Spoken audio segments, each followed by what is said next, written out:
मुंडा छत्रपती शिवाजी महाराज ने आपल्या समाजाचे कैवारी ज्योतिरामजी बर्वे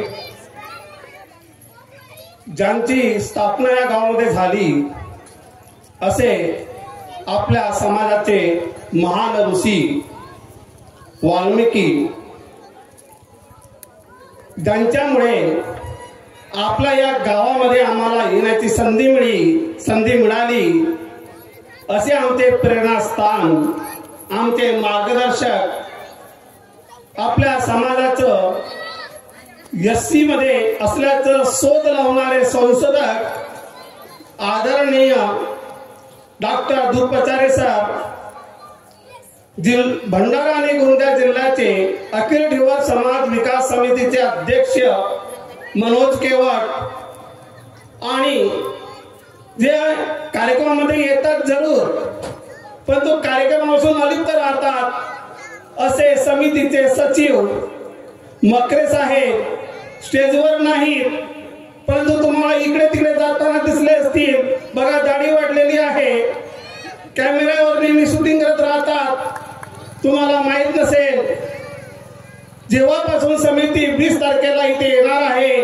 तेव्हापासून त्यांच्या डोळ्याला झोप नाही रात्रंदिवस त्या संशोधनाच्या कार्यामध्ये मग्न असतात स्वतःच नाही स्वतःच्या पत्नीला वाहून घेतलेल्या आरक्षणाकरता लहान लहान मुलाला त्यांनी कामाला लावलेला आहे एवढा आरक्षणाचा मुद्दा त्यांच्या मनामध्ये जडलेला आहे असे मकरे साहेब ज्यांचे तुम्ही इथे तळमळीनं भाषण ऐकलं असे मेश्राम साहेब आमचे सहकारी अखिल ढिवर विकास समितीचे उपाध्यक्ष शेंडे साहेब मंच भरपूर आहे अर्जुनी मोरगावचे कार्याध्यक्ष कोल्हे सर आणि सर्वांचे नाव घेऊ शकत नाही वेळ कमी असल्यामुळे सर्व मंचावरील मान्यवर जे इथे उपस्थित आहेत असे माझे समाज बांधव भगिनी यांना सर्वांना मी प्रणाम करतो आणि जे घरी इथून उठून गेलेले आहेत घरी गेलेले आहेत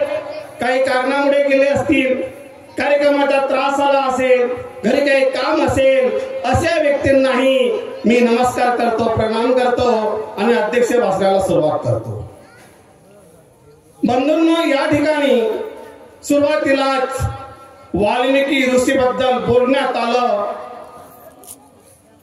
आणि त्या मान्यवरांनी वाल्मिकी ऋषीला चोर ठरवलं दरोडेखोर ठरवलं त्या मान्यवरांना मी जाब विचारतो आजच्या वेळेला की ज्या ब्राह्मणांनी या ऋषीला ढिवर समाजाचा असल्यामुळे त्यांना दरोडेखोर ठरवलं तुम्ही इतिहास शोधून बघा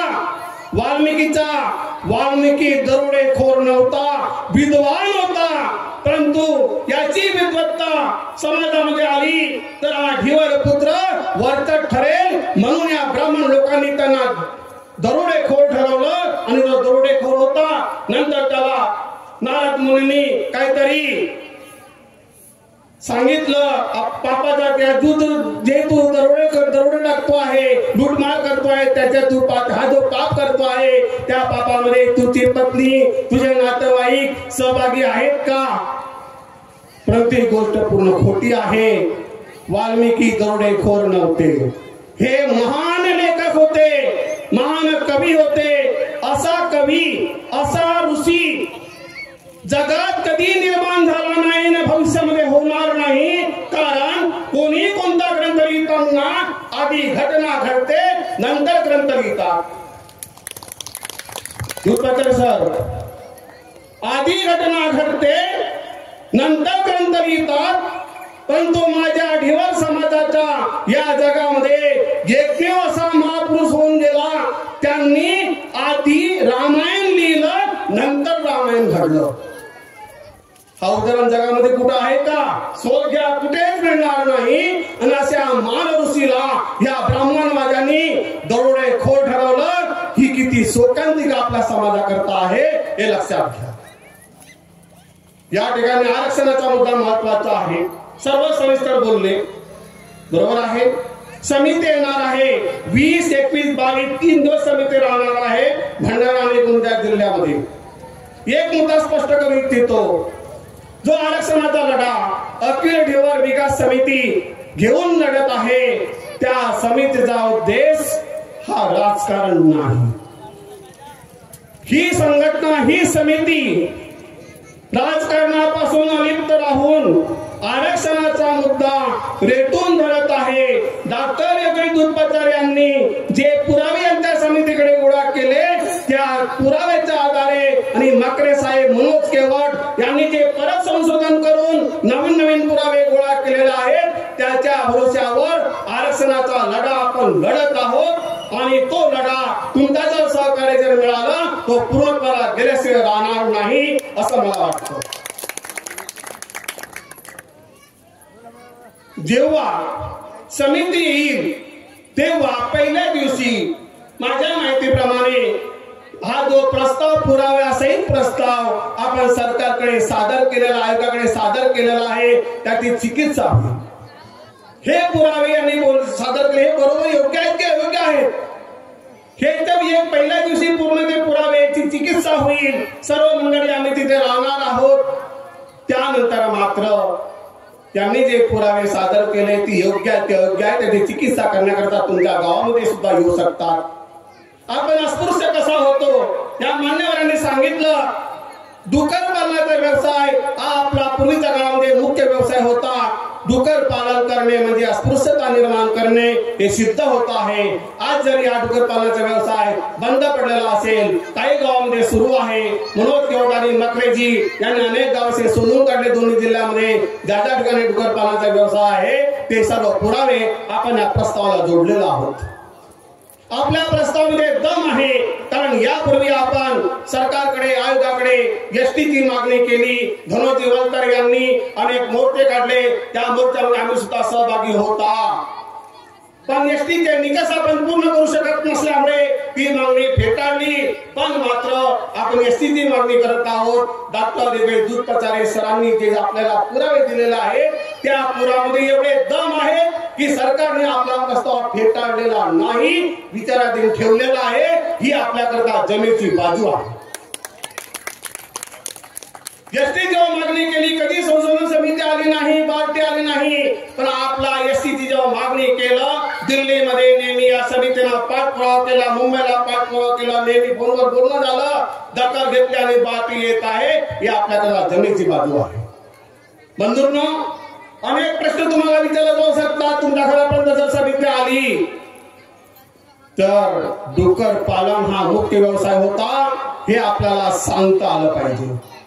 आज आपल्या समाजाने बहुतेक घरांनी परमात्मा एक धर्म स्वीकारलेला आहे। त्यांना माझी नम्र विनंती आहे की आज जरी तुम्ही परमात्मा एक धर्म स्वीकारले असाल, परंतु तुम्हाला समिती पुढे मत व्यक्त करताना आमचा पूर्वीचा व्यवसाय कोणता होता हे तुम्हाला सांगता आलं पाहिजे, न संकोचपणे।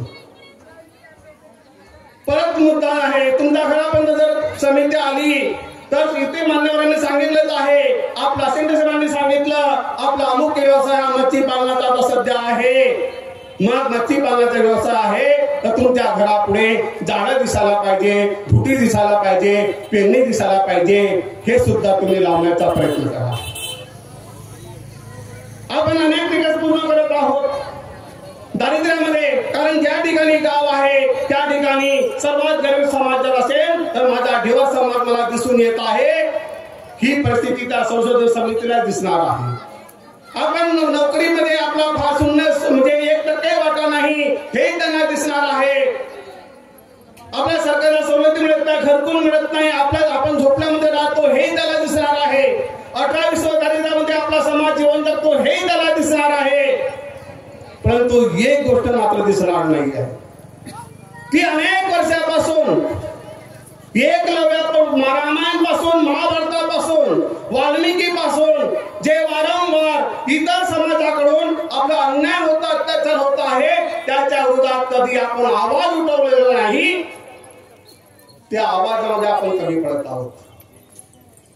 आपल्याला आजही इतर समाजाकडून, माझी भगिनी असेल, माता असेल, त्याला इतर जातीकडून हे ढिवरी निकळे आणि मुरमुरे शिंगाडे या नावाने संबोधल्या जाते। माझ्या ढिवर बांधवाला हे ढिवरा, हे कोटरा, हे पाण्यात पद्या असे अपमान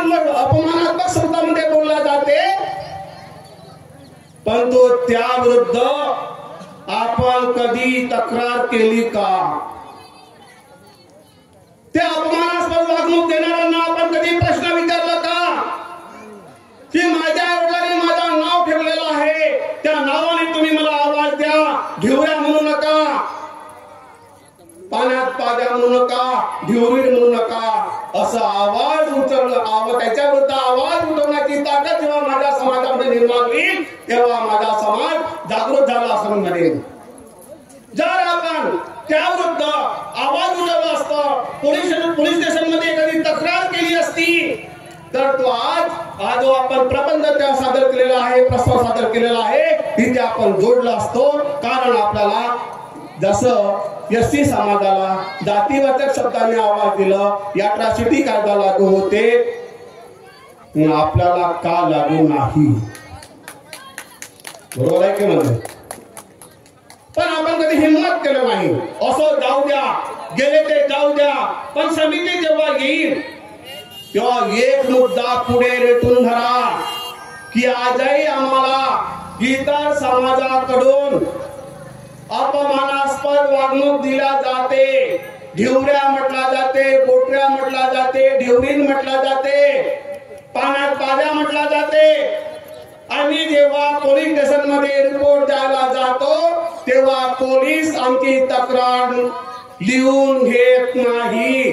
कारण अट्रॉसिटी कायदा तुम्हाला लागू नाही म्हणून आम्हाला त्यांनी हाकलून लावलं. जी आमची रिपोर्ट सुद्धा घेत नाही, आमची दखल कोणी घेत नाही, हे सांगण्याची हिंमत या माझ्या समाजामध्ये निर्माण व्हायला पाहिजे.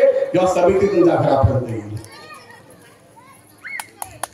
परत सांगतो, इथे तलावाचा प्रश्न निर्माण झाला होता, त्यांनी निर्माण केलेला होता. आडनाव भूमकीची आडनाव थोडक्यात 5 मिनिटात बोलतो मी.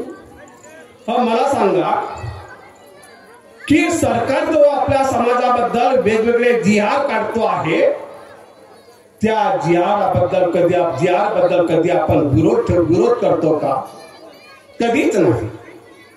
तलाव जात आहे, का तलाव जात आहे त्याचा आपण थोडासा अभ्यास केला का?